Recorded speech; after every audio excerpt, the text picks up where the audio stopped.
Back to politics now on The Real Story, and questions over what is fueling the rise of Senator Bernie Sanders as a real challenge to Hillary Clinton. Many of his more socialist proposals, like universal health care, free tuition at public universities, are resonating with millennial voters, despite fears from Mrs. Clinton that they would greatly grow the size of government. 150 years ago, incredibly brave Americans said, you know what? Working class kids, low-income kids should not have to work in factories or on the farms.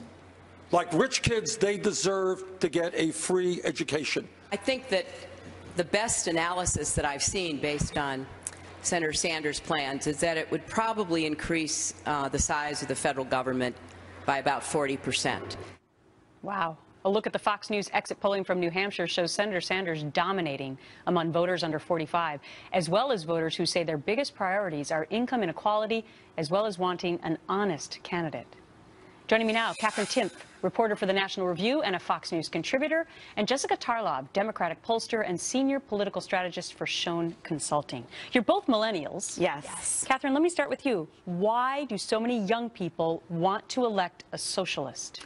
Well, obviously, what he's proposing here would never work. It would be a disaster. But what he's doing is he's directly reaching out to millennials and saying, here are solutions, or he's calling them that I'm offering you. And then conservatives in particular just tend to say, oh, see, look, these lazy millennials, they just want free stuff.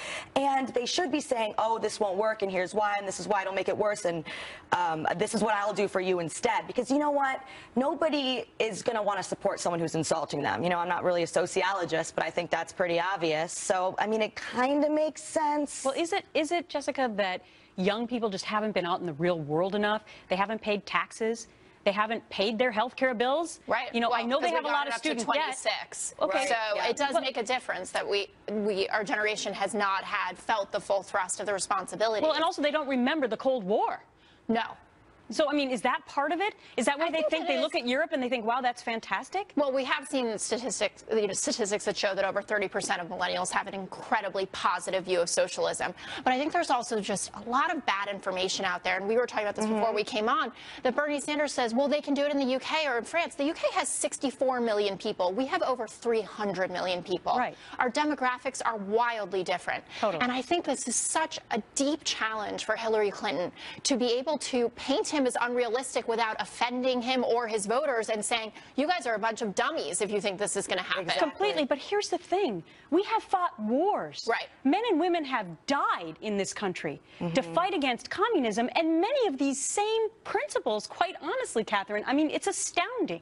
It's horrifying, and I think that's what people should be pointing out rather than insulting millennials specifically, even though it is a little embarrassing for me and does upset me when I see some of my friends saying, yeah, Bernie, see, it's not fair that I don't have this and that. It's like, well, it's actually going to be even worse if this goes through, and this is terrifying. But that's what we need to be pointing out more often, because if you don't know, then you might think it sounds great. The populist message works. Like just in that little snippet that we played from Bernie Sanders, where he said, it reminds me of Obama, quite frankly, where he said, you know, poor people should be able to go to college free like rich kids. Free?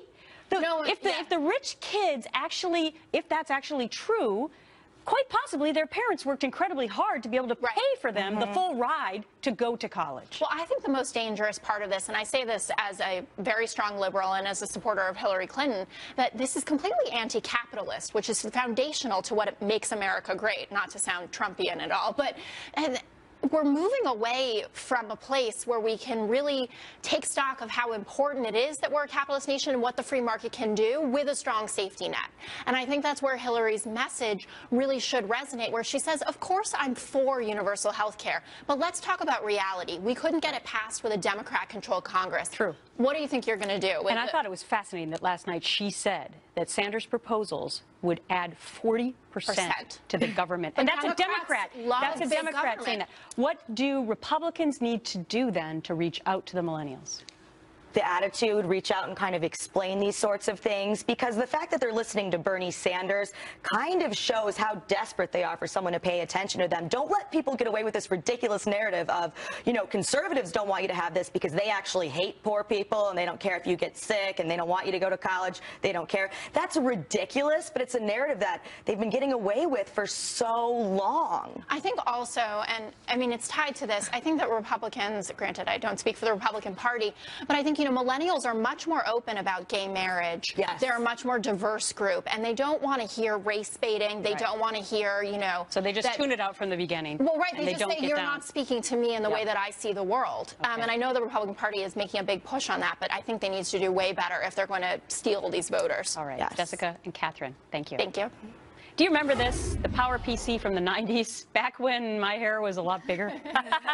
You can soon relive some of the magic from back in the day. Do we want to?